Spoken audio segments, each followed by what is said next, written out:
Section A का first question क्या है, फाइंड द वैल्यू ऑफ के for which x minus one is a factor of this polynomial. हमें k की value निकालनी है जब ये x माइनस वन इसका फैक्टर है। सो स्टूडेंट देखिए फर्स्ट क्वेश्चन मैंने लिख कर रखा है कि वैल्यू ऑफ k निकालनी है, ये इसका फैक्टर है। तो जब भी ये फैक्टर होता है तो इट मीन्स क्या है, ये p1 रिमाइंडर हो जाएगा, x की वैल्यू x की जगह पे हम यहाँ 1 पुट कर देंगे और ये फैक्टर है तो इट मीन्स दिस इज 0, तो remainder should be 0। We are using now factor theorem. अब यहाँ पर जहाँ जहाँ x है पॉलिनोमियल में वहाँ 1 पुट कर दें, देन 9 1 स्क्वायर प्लस x की जगह 1, then k is equal to 0। इसको सॉल्व करें हम तो this is 2 plus this is 9 plus 1 plus k is equal to 0। So it will be 11 and 12। This is 9 plus 2 11 12 plus k is equal to 0. So k आ गया हमारा -12. So this is the answer. Value of k is -12. आइए student second question देखें। Factorise, ये जो polynomial है इसको हमें factorise करना है स्टूडेंट। ये अंडर रूट वाला है तो उसको ध्यान से देखिएगा। सो स्टूडेंट क्वेश्चन मैंने लिख कर रखा है और आपको समझ में आ रहा होगा स्क्वायर स्क्वायर स्क्वायर मतलब कौन सी आइडेंटिटी है, ये a प्लस बी प्लस सी का होल स्क्वायर।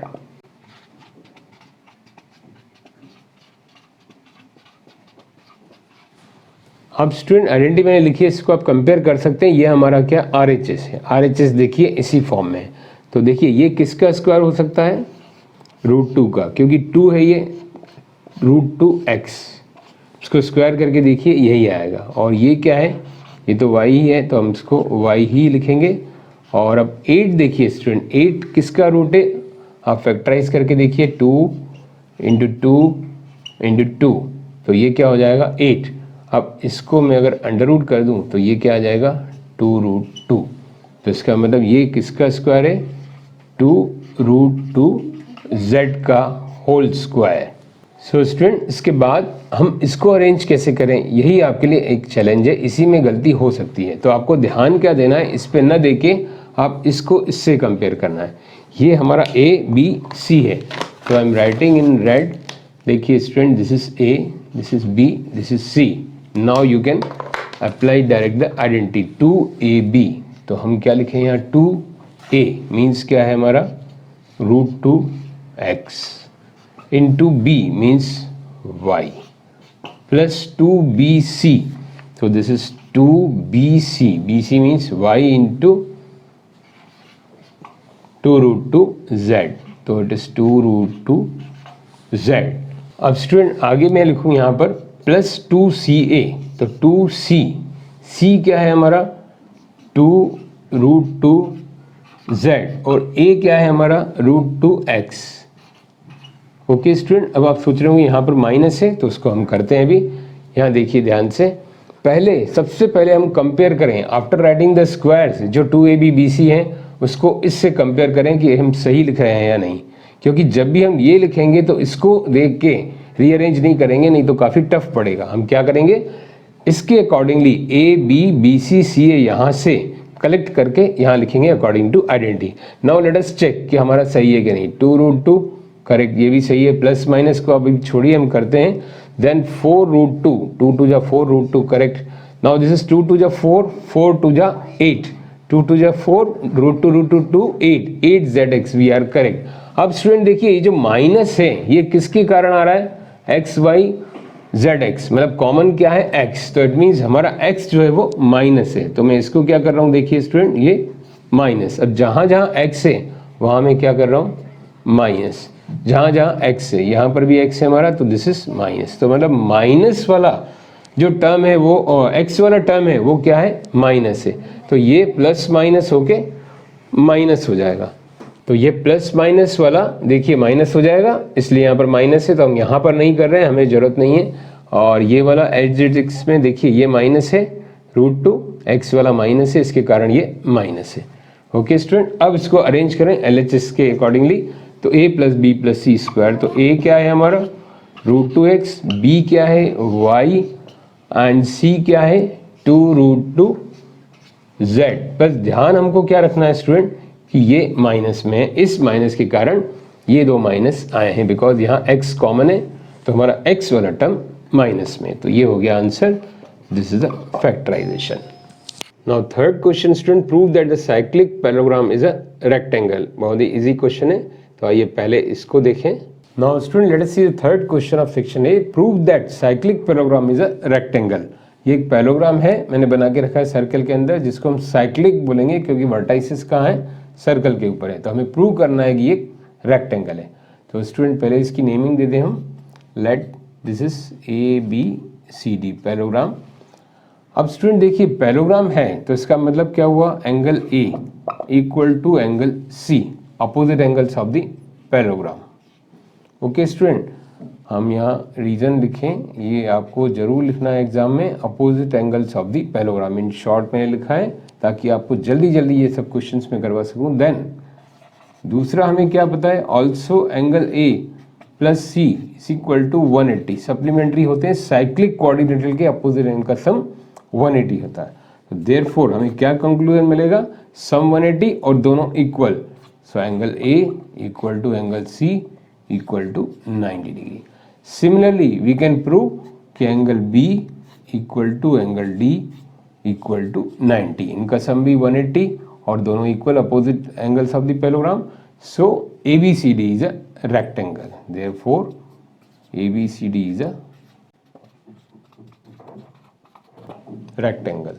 नाउ देखिए स्टूडेंट, और करके चॉइस में भी एक क्वेश्चन दिया है, तो इसको भी हम सॉल्व करेंगे क्योंकि हमें प्रैक्टिस करनी है। तो दिया है ये ABCD is a cyclic quadrilateral in which AB is parallel to CD, angle B 65, then find the other angles। Now student देखिए चॉइस वाला क्वेश्चन जो और करके नेक्स्ट है उसको मैंने लिख कर रखा है ब्रीफली।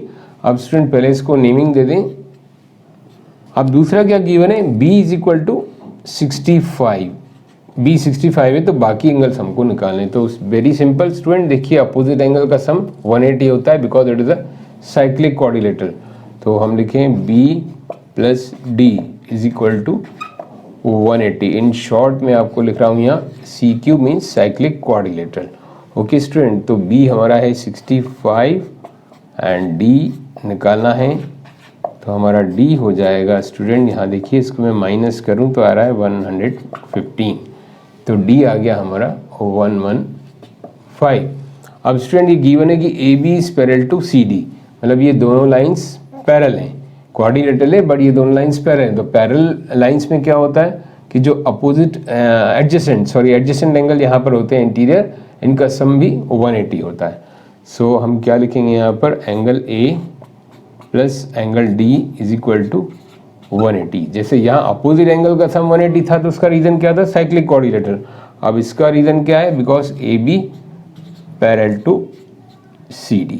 ओके स्टूडेंट, तो देखिए यहाँ पर A तो है हमारे पास, D है हमारे पास 115, this is 115। So angle A हो जाएगा यहाँ माइनस करके, दिस इज 65। तो स्टूडेंट ये A आ गया 65। अब फिर से साइक्लिक वाली प्रॉपर्टी से ये कितना आ जाएगा, 115। तो इस तरह से हम सब एंगल्स निकाल सकते हैं। नाउ स्टूडेंट फोर्थ क्वेश्चन देखिए, बहुत इंपॉर्टेंट क्वेश्चन है ये। A hemispherical bowl is made from metal sheet having thickness 0.3 centimetre and the inner radius of the ball is 24.7 centimeter. Find the cost of polishing its outer surface at the rate of ₹4 per 100 centimeter square.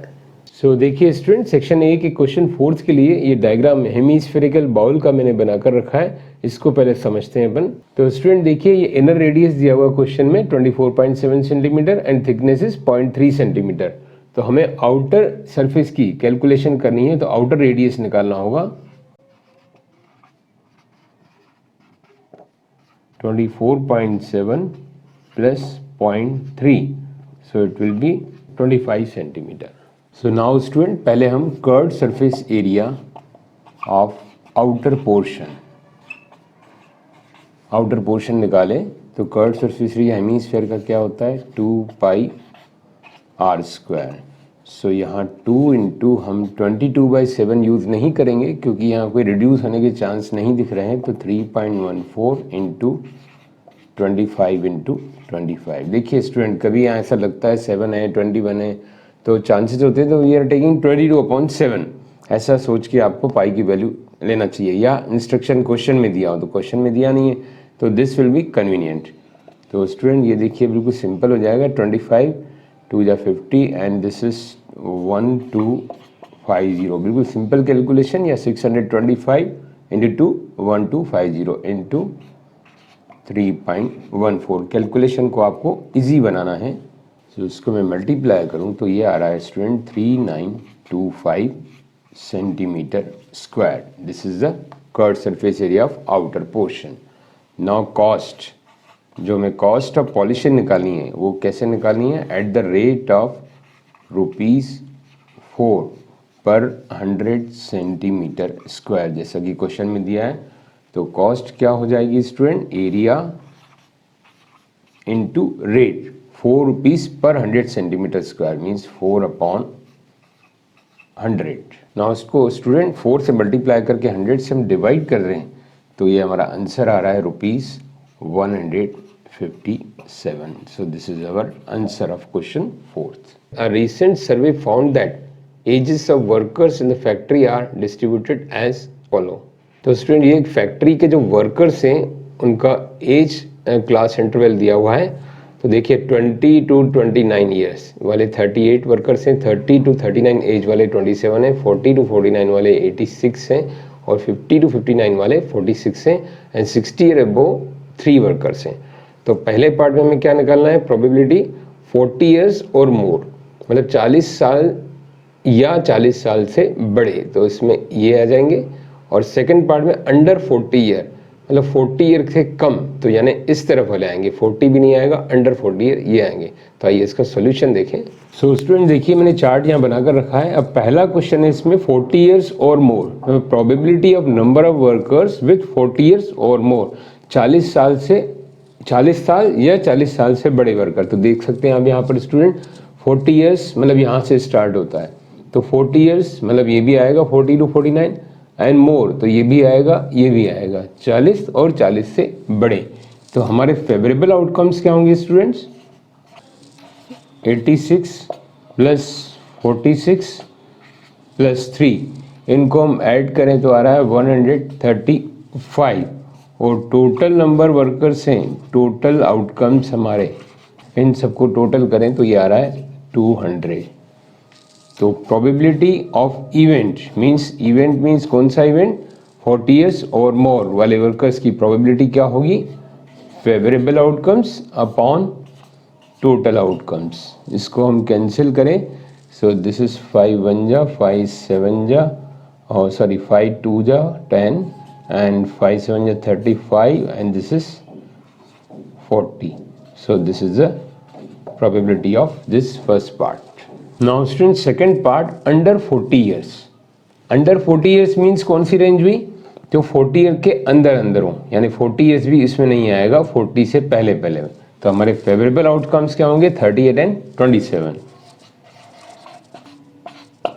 So this total is 65 and total outcomes यानी total number of workers, ये हैं हमारे पूरे workers कितने, 200। तो probability of event यानी under 40 years कौन कौन से हुए, favourable outcomes 65 and total outcomes 200। इसको रिड्यूस करें, 5 1 जा 5 5 3 जा एंड दिस 5 4 जा। सो this is the answer of second part. अब नेक्स्ट 6 क्वेश्चन भी प्रोबेबिलिटी का है। Card is drawn at random from pack of 52 cards, find the probability that card drawn is black king, मतलब king कौन सा choose करना है, जो ब्लैक सूट वाला। और सेकंड पार्ट में 7 ऑफ क्लब, जो क्लब सूट होता है उसी का 7 चूज करना है।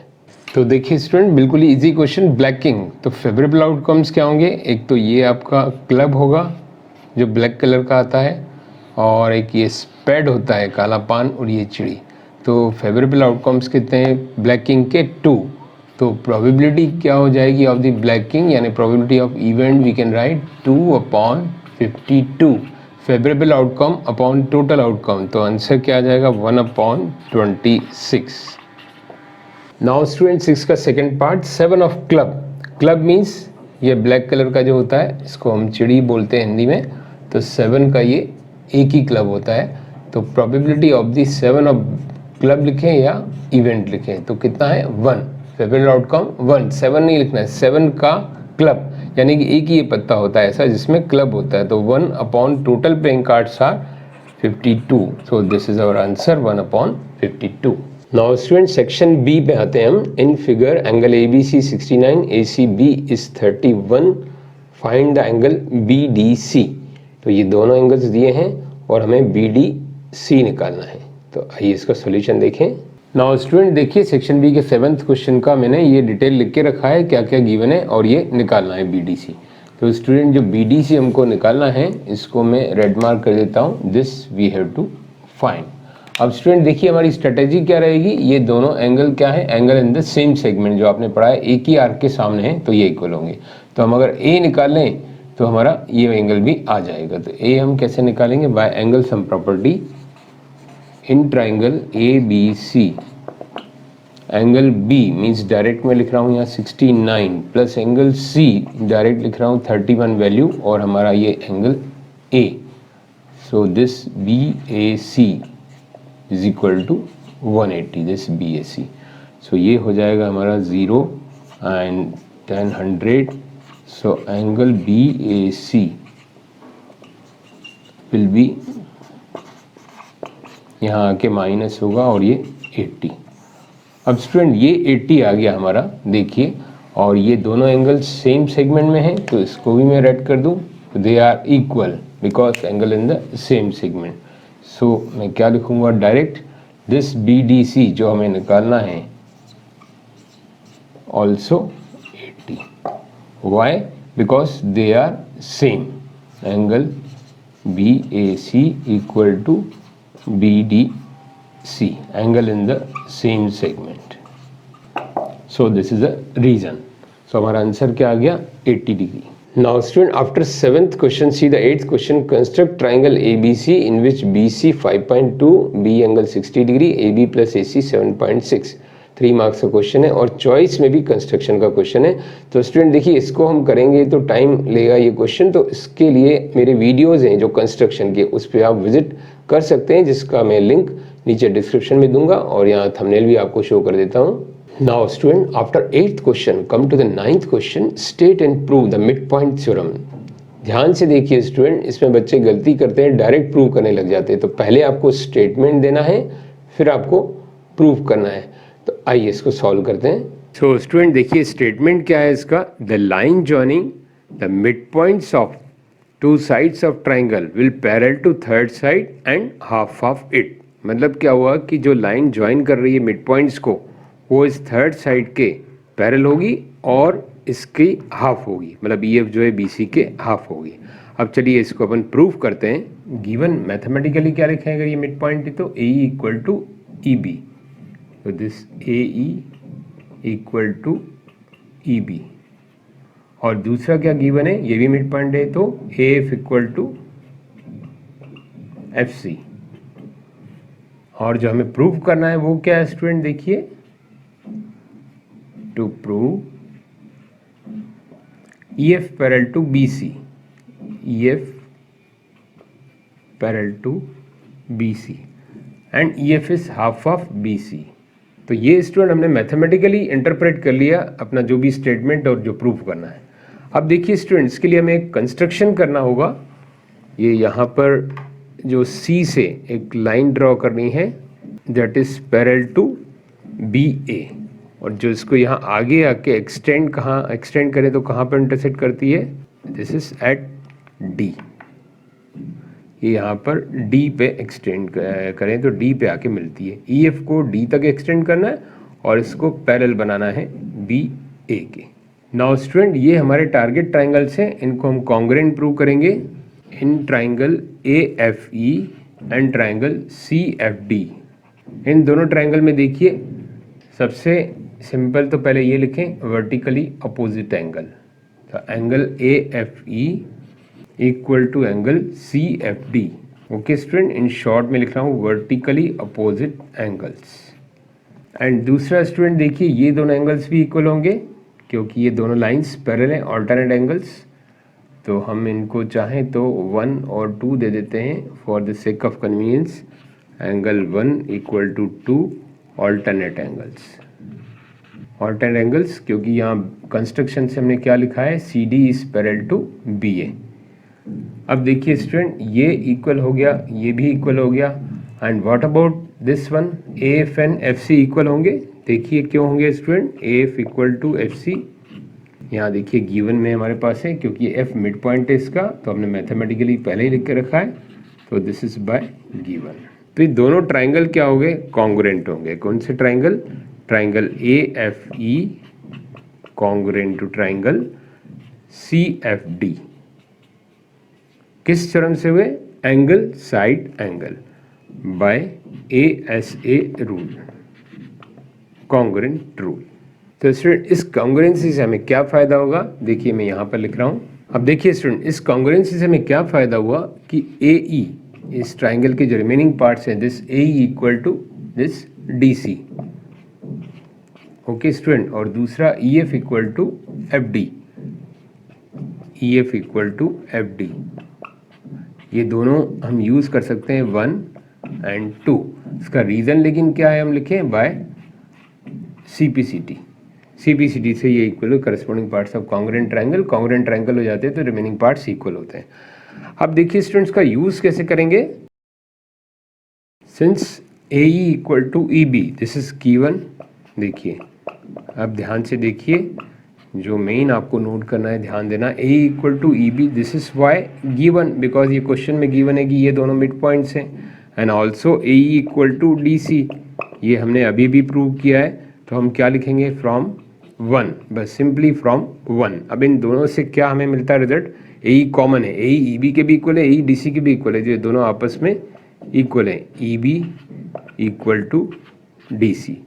तो ये हमें रिजल्ट मिला कि E B equal to D C and also EB is parallel to DC, EB parallel to DC है, ये हमने किया था अभी कंस्ट्रक्शन की, ये इसके पैरेलल है। तो इन दोनों से हमें क्या रिजल्ट मिले हमें, सो BCDE इज अ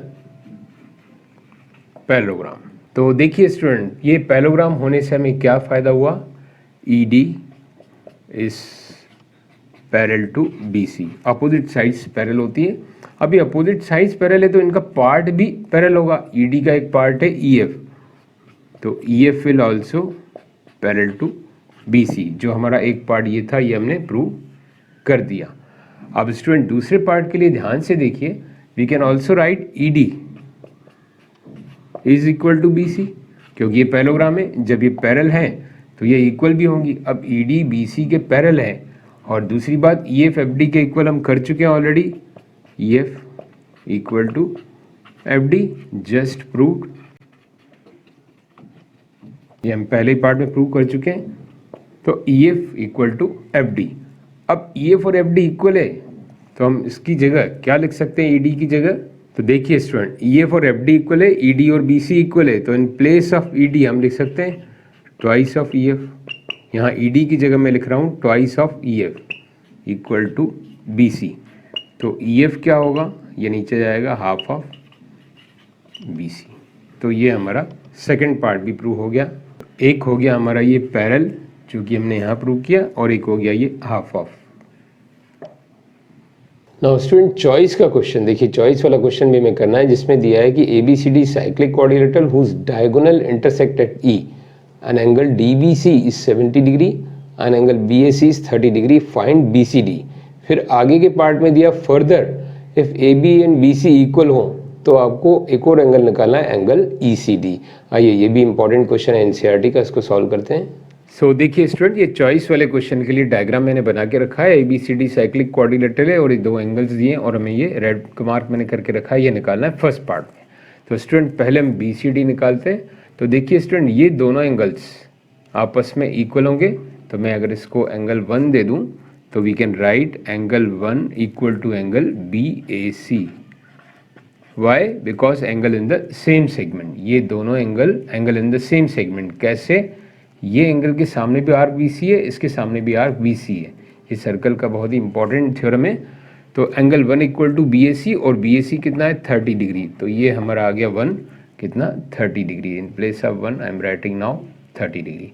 अब देखिए ये triangle B C D, in triangle B C D में एंगल सम प्रॉपर्टी यूज़ करें 30 प्लस 70, तो ये हो गया 30 डिग्री प्लस 70 प्लस हमें जो रेड मार्क का निकालना है बी सी डी, तो ये कितना होगा, this is 180 degree angle sum property. So therefore B C D I am writing directly, ये जाके यहाँ 180 में से माइनस होगा 100, तो दिस विल बी 80 डिग्री। तो एंगल बी सी डी हमारा आ गया 80 डिग्री। तो एक इसका आंसर हमारे पास आ चुका है 80 डिग्री। नाउ स्टूडेंट देखिए सेकंड पार्ट में इसी में दिया हुआ है कि if A B equal to B C, मतलब ये दोनों साइड्स इक्वल हैं, तो हमें क्या निकालना है ई सी डी। ई सी डी मीन्स ये, इसको मैं रेड मार्क कर रहा हूँ, ये हमको निकालना है, और ये ऑलरेडी हम निकाल चुके हैं, this is B C D 80, तो उसको मैं लिख कर रख लेता हूँ ताकि ये काम में आए अपने। तो दिस इज 80, तो हमको निकालना है रेड ये ई सी डी। अब देखिए स्टूडेंट ये दोनों साइड्स अगर इक्वल हैं तो A B C isosceles triangle होगा, A B equal to B C, this is given in the question, ये हमारे पास गिवन है। तो इससे क्या फ़ायदा होगा, ये आइसोसेलेस ट्राइंगल है, तो angle B A C means ये वाला 30 is equal to angle B C A 30 degree, तो ये पार्ट भी हमारा 30 हो जाएगा। तो हमें जो निकालना है ई सी डी वो कैसे आएगा, इस पूरे पार्ट में से हम इसको माइनस करेंगे। तो देयरफॉर ई सी डी जो हमको निकालना है, angle E C D is equal to this whole, देखिए 80 माइनस दिस 30, ये मैं यहाँ लिख रहा हूँ देखिए 30 डिग्री, क्योंकि आइसोसेलेस ट्राइंगल है, दोनों एंगल इक्वल, तो दिस 80 माइनस 30, तो दिस इज 80 माइनस 30, यानी हमारा आंसर आ गया 50 डिग्री। तो एंगल ई सी डी भी आ गया 50 degree. Now student last question section B का देखिए, ये भी इंपॉर्टेंट है। Cost ₹2200 to paint the inner curved surface area of the cylindrical vessel 10 metre deep. If the cost of polishing at the rate of ₹20 per meter square, then first part में आपको निकालना inert curved surface area, second part में radius, third में capacity of the vessel यानी कि volume। आइए इसको solve करते हैं। सो देखिए स्टूडेंट मैंने यहाँ पर डेटा लिख के रखा है कॉस्ट और जो रेट। अब स्टूडेंट कॉन्सेप्ट क्या यूज़ करेंगे देखिए ध्यान से, inner curved surface area into rate is equal to total cost.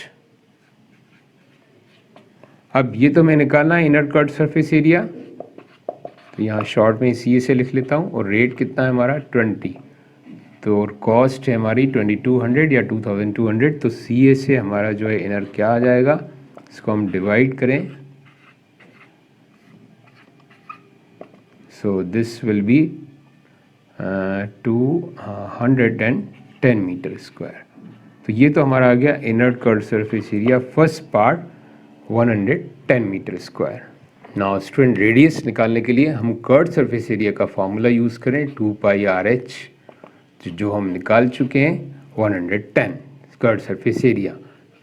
तो we will calculate it, 22/7 radius हमें निकालना है और height is given 10, 110 is equal to, now 0 0 will be cancel सामने, तो ये हो गया 44R/7 इज इक्वल टू 11। सो इसको मैं यहाँ इरेज कर देता हूँ। तो रेडियस क्या होगा, क्रॉस मल्टीप्लाई करें 11 × 7/44, सो रेडियस विल बी, इसको कैलकुलेट करें 11 तो 7/4 मीटर, और you can write in decimal, this is 1.75 meter, this is the second part radius। now student third part capacity निकाले हम, तो capacity means क्या हुआ, volume, तो फॉर्मूला क्या है इसका, πr²h, तो मैं यहाँ लिख रहा हूँ वैल्यूज़ 22/7 एंड रेडियस इज़ 7/4, हम डेसिमल में नहीं ले रहे हैं, फ्रैक्शन जो है रिड्यूस करने में आसान होता है, सो 7 7 देखिए यहाँ कैंसिल हो गया एंड दिस इज़ 2 2 जा 4 2 5 जा 10 and this is also 1 1 this is 2। तो हमारे पास यहाँ क्या बच रहा है फाइनली 11 इंटू 7 यानी 77 इंटू 5/4। अब इसको मैं अगर कैलकुलेट करता हूँ तो दिस इज़ कमिंग 385/4 और डेसिमल में इसको मैं कैलकुलेट करके निकालूँ तो 96.25 मीटर क्यूब। तो स्टूडेंट ये वॉल्यूम आ गया कैपेसिटी। अगर ये मीटर क्यूब में है क्योंकि हम पेंट यूज़ कर रहे हैं लिक्विड में तो यू कैन राइट 96.25 किलोलीटर, क्योंकि 1 metre cube is equal to 1 kilolitre होता है। Now student section C start होता है। 4 मार्क्स यानी फर्स्ट क्वेश्चन है आपका factorise x cube minus 6x square plus 11x minus 6। तो इसको ट्रायल एंड एरर मेथड से करना है, तो आइए इसको सॉल्व करते हैं। तो स्टूडेंट देखिए क्वेश्चन मैंने लिख कर रखा है फैक्टराइज इज पॉलिनोमियल। अब यहाँ कांस्टेंट हमारा क्या है 6, तो इसके फैक्टर्स लेंगे।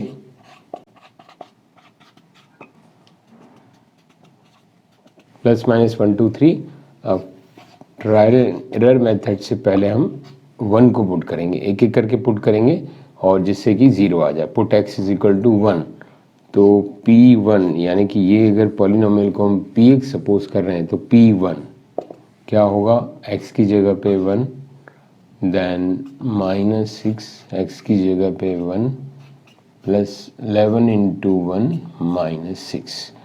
तो इसको हम सॉल्व करते हैं तो ये आता है 1 माइनस 6 एंड प्लस 11 माइनस 6 यानी कि 0। तो मतलब हमारा x इज इक्वल टू 1 रखने से ये पॉलिनोमियल 0 हो गया। It means x minus 1 is one of the factor. So we can write here x minus 1 is 1 factor. Now student जैसा कि बेसिक प्रोसेस मैंने बताया x माइनस 1 से हम इसको डिवाइड करेंगे। नाउ स्टूडेंट x माइनस 1 से इसको हम डिवाइड करेंगे जैसा कि मैंने बेसिक प्रोसीजर बताया। तो इसके लिए लॉन्ग डिवीजन मेथड यानी कि x स्क्वायर ऐसा नंबर में चूज़ करना है इससे मल्टीप्लाई करके सेम आ जाए ताकि ये एलिमिनेट होता जाए। तो एक एक करके हमको एलिमिनेट करना है। तो x स्क्वायर x क्यूब अब 1 में भी करना ही पड़ेगा हमको, तो आएगा माइनस x स्क्वायर।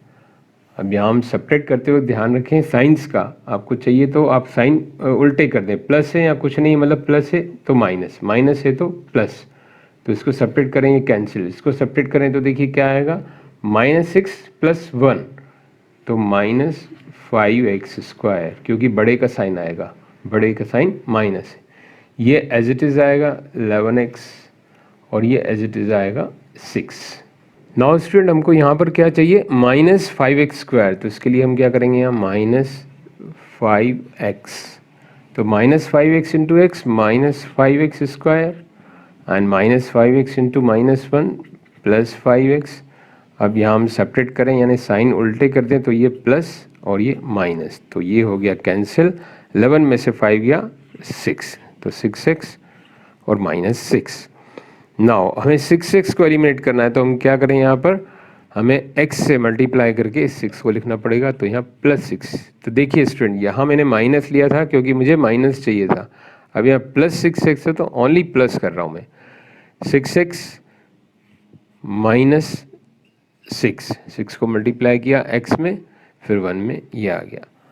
अब सब्ट्रैक्ट करें इसको तो पूरा ही कैंसिल होगा, ये माइनस और ये प्लस, तो रिमाइंडर 0। रिमाइंडर जब भी 0 आ गया तो इट मीन्स क्या हुआ, डिवीज़न कंप्लीट हो गया। अब देखिए स्टूडेंट हम क्या करेंगे, ये जो क्वोशिएंट आया है इसको फैक्टराइज करेंगे। तो कैसे फैक्टराइज करेंगे, मिडिल टर्म स्प्लिटिंग से। तो हम क्या करते हैं मिडिल टर्म में, first term and last term लिखते हैं। बीच की टर्म को ऐसे 2 नंबरों में बांटते हैं जिनका सम या सब्ट्रैक्शन करके ये आ जाए। लेकिन यहाँ पर हमारा सम आ रहा है minus 2x minus 3x 5x और इसको मल्टीप्लाई करें तो फर्स्ट एंड लास्ट का मल्टीप्लाई आ रहा है 6x स्क्वायर। अब इसमें हम पेयर ले लें, एक पेयर ये हो गया, एक पेयर ये, तो इसमें कॉमन क्या है x माइनस 2। अब ये ध्यान रखिए स्टूडेंट, जहाँ जो ब्रैकेट मिल गया उसको आप डायरेक्ट x माइनस 2 वैसा के वैसा ही आएगा। अब यहाँ कॉमन ले लीजिए तो ये सेम आएगा, कॉमन ले तो क्या आ रहा है यहाँ माइनस 3। या आप डायरेक्ट चाहें तो इसमें -3 कॉमन लेंगे तो x-2 ही बचेगा। यहाँ जब भी आप कॉमन लेंगे तो ब्रैकेट में वही आएगा जो हमने यहाँ लिखा है। अब ओवरऑल पूरे में कॉमन क्या है, x-2, तो x-2 लिया यहाँ से तो x, और यहाँ से भी लिया तो -3। तो ये हमारा फैक्टराइजेशन इस क्वेश्चन का हो गया। तो नाउ स्टूडेंट आंसर हमारा क्या आएगा, एक तो ये फैक्टर्स हो गए और एक पहले निकाला था x-1, तो हमारा आंसर क्या आएगा x-1, x-2 एंड x-3, ये दो फैक्टर और जो पहले निकाला था एक फैक्टर, तो this is our answer. C section का नेक्स्ट 12 क्वेश्चन देखिए स्टूडेंट, ये क्वाड्रिलेटरल का है। Parallelogram ABCD PNQ taken on diagonal BD such that DP equal to BQ, DP and BQ equal है। तो आपको प्रूव करना है पहले triangle APD congruent to CQB, second part में AP equal to CQ, then third part में triangle AQB congruent to triangle CPD। So student देखिए diagram मैंने यहाँ पर बना के रखा है। फर्स्ट पार्ट अपना है APD कॉन्ग्रुएंट टू CBQ। तो देखिए स्टूडेंट APD ये ट्राइंगल आपको दिख रहा है और ये ट्राइंगल दिख रहा है। इन दोनों ट्राइंगल्स में हम देखें तो ये दोनों एंगल्स इक्वल हैं।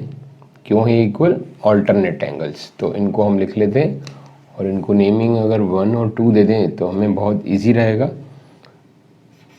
Proof angle 1 equal to 2 because alternate angle, ये लाइंस दोनों पैरेलल है तो ये क्या है ऑल्टरनेट एंगल, तो आपको ब्रैकेट में लिखना है। देन इसके बाद देखिए स्टूडेंट ये साइड दी हुई है जो गिवन में DP और BQ, DP equal to BQ, ये छोटी साइड देखिए ट्राइंगल की, तो we will write DP equal to BQ। Reason क्या है, गिवन इन द क्वेश्चन, ये लिखना है आपको। देन ये दोनों साइड्स इक्वल हैं। क्यों इक्वल है, पैरेललोग्राम की अपोजिट साइड्स, तो AB इक्वल टू BC। तो ये किससे हो गया स्टूडेंट, देखिए ध्यान से, साइड एंगल साइड, तो हमारे ये ट्राइंगल आ गए APD congruent to triangle CBQ by side angle side congruent theorem, ये दोनों ट्राइंगल। सो स्टूडेंट देखिए सेकंड पार्ट के लिए हम क्या लिखेंगे, सिंस ट्राइंगल APD जो हमारा ये ट्राइंगल था APD कॉन्ग्रुएंट टू हो गया ट्राइंगल CBQ, अभी जो हमने प्रूव किया by SAS, therefore AP equal to CQ, कैसे CP CT, corresponding parts of congruent triangle. ये ट्राइंगल कॉन्ग्रुएंट हो गए तो इनकी जो साइड्स है ये दोनों इक्वल हो गई, AP इक्वल टू CQ। अब थर्ड पार्ट देखते हैं। नाउ स्टूडेंट देखिए third part triangle AQB congruent to CPD, AQB यानी कि ये triangle and CPD।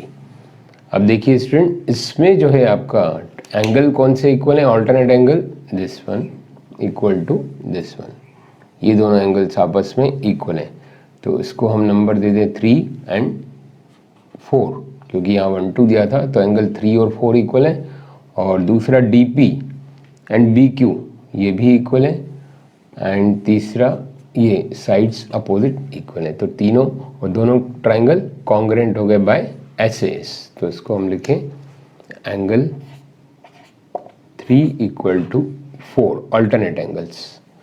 Okay student, then side AB equal to CD, AB equal to CD opposite sides of parallelogram, and DP equal to BQ, DP equal to BQ given है question में। तो therefore triangle कौन से AQB congruent to triangle CPD, वही same congruency by SAS congruency rule. Now student let us move to the last part of the question paper, case study question. तो part 1 में 13 question में दिया हुआ है जिसको मैं ब्रीफली समझा देता हूँ। इसमें दिया गया है कि आपके पेरेंट्स आपको फेयर में मेले में घुमाने ले गए, तो आपने बहुत टॉयज देखे बट उसमें से एक रूबिक क्यूब लिया और आपने पसंद की स्ट्रॉबेरी आइसक्रीम। सो इससे रिलेटेड जो फर्स्ट क्वेश्चन है, find the length of diagonal of each if each edge measure 6 centimetre. अगर इसकी एज जो है यानी साइड ईच 6 सेंटीमीटर है, तो इसके अंदर अगर डायगोनल की लेंथ निकालनी है तो कैसे निकालेंगे। और सेकंड पार्ट में दिया है स्लैंट हाइट निकालनी है इस आइसक्रीम कोन की, रेडियस और हाइट गिवन है। आइए इसको सॉल्व करते हैं। सो स्टूडेंट देखिए केस स्टडी 1 13 क्वेश्चन के फर्स्ट पार्ट में दिया है रूबिक क्यूब। रूबिक क्यूब का जो एज है वो कितना दिया है देखिए स्टूडेंट 6 सेंटीमीटर। तो डायगोनल की लेंथ निकालनी है, मतलब इसके अंदर एक डायगोनल अगर हो तो उसकी लेंथ क्या होती है, बिल्कुल सिंपल एक फार्मूला है a√3। मीन्स एज a है और √3 के साथ आप कंबाइन करके a√3 लिखेंगे, that is the length of diagonal. मतलब हमारा आंसर क्या हो जाएगा 6√3 centimetre length of the diagonal. तो स्टूडेंट 13 क्वेश्चन के सेकंड पार्ट में केस स्टडी के हमें क्या निकालना है, slant height of the ice cream cone, जिसका रेडियस दिया है 7 एंड हाइट दी है 24। तो ये रिलेशन क्या होता है, slant height radius and height में पाइथागोरस का। तो ये हो जाएगा L² is equal to 7² plus 24², इसका स्क्वायर करें तो ये आएगा 49 और इसका स्क्वायर करें तो दिस विल बी 576। तो स्क्वायर ऐड करें तो this is 625। L² is 625, so L is under root of 625 means 25 centimeter. So this is a slant height of the ice cream cone. Now student case study 2, case study part 2 का question में 14 question है। इसमें दिया हुआ है Edward's mother gave him some money to buy a papaya from the market at the rate of this। मतलब ये जो पॉलिनोमियल का क्वेश्चन है इसको कन्वर्ट किया गया है सिचुएशन बेस्ड क्वेश्चन में। सिचुएशन ये दी गई है कि वो पपैया लेने गया तो जो रुपीज़ हैं जिस रेट पे उसने लिया उसको इस फॉर्म में बताया गया है, इस पॉलिनोमियल के फॉर्म में। तो इसमें आपको कंफ्यूज नहीं होना है, परेशान नहीं होना है, सिंपली क्वेश्चन पे जाना है। तो देखिए क्या दिया है, based on this first part find the value of P4। Very simple, x की जगह पे 4 रख के हम निकालेंगे। सेकंड पार्ट में दिया है factorise above polynomial. Factorise above polynomial मतलब इसको आपको मिडिल टर्म से फैक्टराइज करना है। तो आइए इसको सॉल्व करते हैं। नाउ स्टूडेंट केस स्टडी 2 यानी 14th क्वेश्चन देख रहे हैं जिसमें पॉलिनोमियल दिया है x² - 12x - 220। तो फर्स्ट पार्ट में हमें P4 निकालना है। P4 मीन्स x की जगह पे हम क्या पुट करेंगे 4। तो दिस विल बी 4² - 12 into 4 - 220। सो ये आ जाएगा student 16, 48 - 220। So this will B 16, ये ऐड हो जाएंगे माइनस में 268 एंड फाइनली दिस इज -252। तो this is answer of first part. Now student case study 2 के सेकंड पार्ट में देखिए फैक्टराइज करना है इसी पॉलिनोमियल को। ध्यान से देखिए मिडिल टर्म स्प्लिटिंग हम क्या करेंगे, first term and last term. Then मैंने जैसा कि बताया कि मिडिल टर्म को हम स्प्लिट कर लेंगे। तो यहाँ हम लिख सकते हैं 22x माइनस में एंड प्लस 10x। देखिए स्टूडेंट मैंने ये 2 टर्म लिए हैं, ये कैसे आपको लेनी है इसकी प्रैक्टिस करनी है। आपके बेसिक कॉन्सेप्ट में मेरे वीडियो दिए हुए हैं, आप देख सकते हैं। इसकी बहुत प्रैक्टिस चाहिए आपको कि कैसे 2 नंबर चूज करें ताकि उनका एडिशन सब्ट्रैक्शन ये आ जाए, मल्टीप्लिकेशन क्या है फर्स्ट एंड लास्ट टर्म। अब ये मल्टीप्लाई करके देखिए 220x²। अब हम क्या करें स्टूडेंट, यहाँ और यहाँ कॉमन लें। देखिए यहाँ कॉमन क्या आएगा, x अंदर आएगा x - 22 और यहाँ भी हमें सेम ही ब्रैकेट में लेना है, यहाँ सेम ही आना चाहिए, इसके अकॉर्डिंगली आप कॉमन ले लीजिए। तो क्या आएगा यहाँ +10। अब वेरीफाई करिए 10x 22 × 10 - 220। अब ओवरऑल पूरे में कॉमन क्या है देखिए x - 22। तो x - 22 तो हमारा क्या बचा x + 10। तो this is the answer of second part.